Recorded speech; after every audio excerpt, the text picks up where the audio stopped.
पंढरपुरात विठ्ठलाची प्रक्षाळ पूजा संपन्न। शेकडो तास अहोरात्र दर्शन दिल्यानंतर विठ्ठलाची पूजा। विठ्ठलाच्या दर्शनासाठी भाविकांची गर्दी।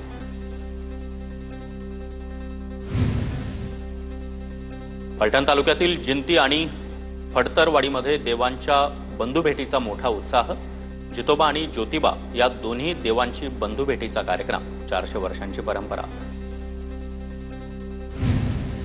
लातूरच्या जळकोटमध्ये आई आणि मुलीनं स्वतःला कोळपणीच्या अवताला जुंपलं। बैलजोडी द्यायला पैसे नाहीत, डोक्यावर 60,000चं कर्ज। पतीच्या निधनानंतर हलाखीची परिस्थिती। ठाण्यात शेतकऱ्यांच्या विविध मागण्यांसाठी अखिल भारतीय किसान काँग्रेसच्या वतीनं दिंडी काढत सरकारचा निषेध। शेतकऱ्यांच्या पिकाला हमीभाव देण्याची मागणी। आंदोलनाच्या तयारीत असणाऱ्या शेतकरी शेतमजूर दिंडी यात्रेतील सर्व शेतकऱ्यांना आझाद मैदान पोलिसांनी ताब्यात घेतलं।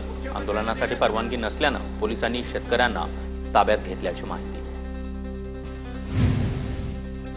राज्यात आतापर्यंत 1,20,65,230 हेक्टरवर खरीप पिकांची लागवड। पावसामुळे उडीद आणि मूग कडधान्याच्या पेऱ्यावरही परिणाम। पुण्याच्या मावळमध्ये महिला शेती शाळा वर्ग संपन्न। कृषी विभाग आत्मा योजनेअंतर्गत महिला शेतकऱ्यांना मार्गदर्शन। बीज प्रक्रिया, गादी वाफा रोपवाटिका, 4 सूत्री लागवड याबाबत मार्गदर्शन करण्यात आलं। अमरावतीमध्ये पाऊस थांबल्यानंतर शेती मशागतीच्या कामांना आता वेग। शेतकऱ्यांकडून फवारणीची कामं सुरू। गेल्या आठवड्यामध्ये संततधार पावसामुळे शेतीची कामं ठप्प झाली होती। नागपूरमध्ये 2 तासात 2.5 लाख वृक्ष लागवडीचा विक्रम। हरित महाराष्ट्र समृद्ध महाराष्ट्र या अभियानांतर्गत नागपूर जिल्हा परिषदेची ऐतिहासिक कामगिरी। जालन्यामध्ये बनावट बियाणं प्रकरणी कृषी विभागाकडे 13 शेतकऱ्यांच्या तक्रारी दाखल। कृषी विभागाकडून चौकशी सुरू। बनावट बियाणं असेल तर पावतीसह तक्रार करण्याचं शेतकऱ्यांचं आवाहन। जालना आणि बदनापूर तालुक्यामध्ये पावसानं दडी मारल्यानं शेतकरी चिंतेत। पिकं सुकू लागल्यानं शेतकऱ्यांना तुषार सिंचनाद्वारे पिकांना पाणी देण्याची वेळ। शेतकऱ्यांना पावसाची प्रतीक्षा। जळगावच्या मुक्ताईनगर तालुक्यामध्ये तलाव नदी नाले कोरडेच। वन्य प्राण्यांसह शेतकऱ्यांना पाणी टंचाईचा सामना करावा लागणार। कुराव वडोदा या परिसरामध्ये दमदार पावसाची प्रतीक्षा। बांगलादेशनं लादलेल्या आयातबंदीमुळे भारतीय कांद्याचे दर कमीच। भाववाढीच्या आशेनं शेतकऱ्यांनी चाळीमध्येच साठवून ठेवलेला कांदा आता सडू लागला। शेतकरी दुहेरी संकटात। रत्नागिरीच्या चिपळूण तालुक्यातील मराठी शाळेमधील दुरवस्थेवरून मनसे आक्रमक।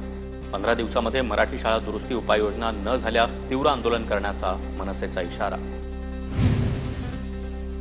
महाराष्ट्र आणि तेलंगणा सीमावर्ती भागातील 14 गावांचा प्रश्न सुटणार। 14 गावं महाराष्ट्रामध्ये सामील करून घेण्याचं मुख्यमंत्री देवेंद्र फडणवीसांचे निर्देश। सीमा भागातील 14 गावं चंद्रपूर जिल्ह्यामध्ये समाविष्ट करण्याच्या हालचालींना वेग।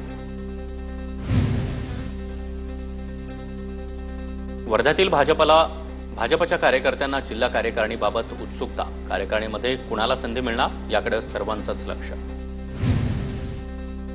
नाशिक जिल्हा परिषद प्रारूप आराखडा प्रसिद्ध। जिल्हा परिषदेमध्ये 1 गट आणि 2 गण वाढल्यानं गटांची संख्या 74 तर गणांची संख्या 148 वर पोहोचली।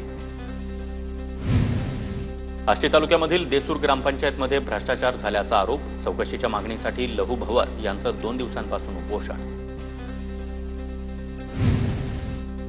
नाशिक महापालिकेमध्ये डोक्यावर हंडे घेऊन महिलांचा मोर्चा। पाणी समस्या, रस्त्यांसह विविध प्रश्नांवर महिला आक्रमक। नाशिक महापालिकेमध्ये गेल्या 3 वर्षांपासून प्रशासक राजवट असल्यानं सर्वपक्षीय मोर्चा। रायगडच्या खोपोलीमध्ये पाणी टंचाईमुळे त्रस्त महिलांचा नगर परिषदेवर हंडा मोर्चा। शरद पवारांच्या राष्ट्रवादीच्या नेतृत्वात प्रशासनाला निवेदन देण्यात आलं। जळगाव सावखेडामध्ये सिंहगड विला सोसायटीमध्ये 4 वर्षांपासून पाण्याची भीषण समस्या। तर पावसाळ्यामध्ये 20 ते 25 दिवसांनी पाणीपुरवठा मंत्र्यांच्या मतदारसंघामध्येच पाण्याची भीषण अवस्था। तर नागरिकांवर टँकरनं पाणी विकत घेण्याची वेळ। हिंगोलीमध्ये हर घर नल या योजनेमध्ये भ्रष्टाचार। सत्ताधारी आमदार हेमंत पाटील यांचा आरोप। दोषींवर फौजदारी गुन्हा दाखल करणार का? हेमंत पाटील यांचा विधान परिषदेमध्ये सवाल।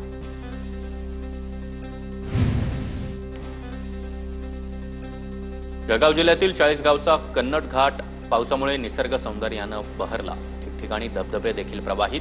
घाटामध्ये पर्यटकांची मोठी गर्दी. रत्नागिरीच्या राजापूरमधील तारळ गावातील ग्रामस्थ आक्रमक. ऐन पावसाळ्यामध्ये मागील 6 ते 7 दिवसांपासून ग्रामस्थ पिण्याच्या पाण्यापासून वंचित. संतप्त ग्रामस्थांकडून ग्रामपंचायत कार्यालयाला टाळ ठोकण्याचा इशारा. कोल्हापुरातील पंचगंगा नदीच्या पाणी पातळीमध्ये वाढ. पंचगंगा नदीची पाणी पातळी सध्या 54 फुटांवरून वाहतीये, तर नदीचं पाणी शेतात गेल्यानं मोठं नुकसान.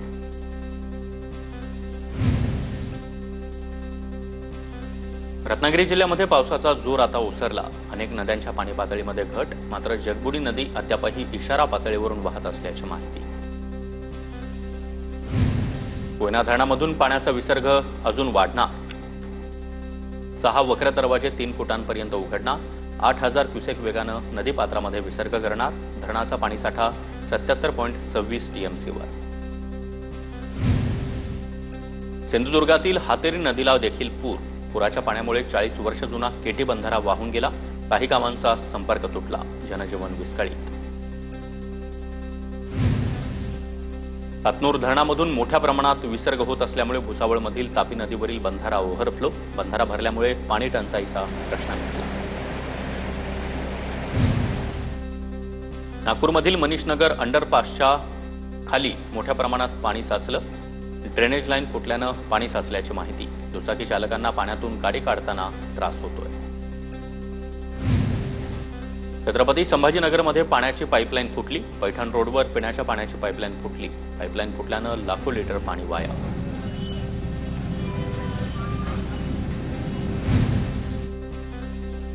पुण्यामध्ये काँग्रेस प्रदेशाध्यक्ष हर्षवर्धन सपकाळ यांनी संभाजी ब्रिगेडचे प्रदेशाध्यक्ष प्रवीण गायकवाड यांची भेट घेतली. गायकवाडांवर अक्कलकोट इथं शाईफेक करत हल्ला झाला होता. घटनेची माहिती घेत सविस्तर चर्चा केली.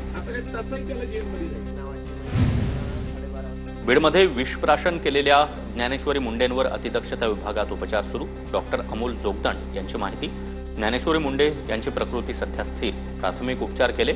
सर्व रिपोर्ट नॉर्मल. सांगलीमध्ये 10वीत शिकणाऱ्या एका विद्यार्थ्यानं drink and drive alert system बनवला. दारू पिऊन गाडी चालवणाऱ्यांना लगाम बसणार. ही यंत्रणा कार्यान्वित होण्यासाठी मोबाईलवर ॲप आवश्यक.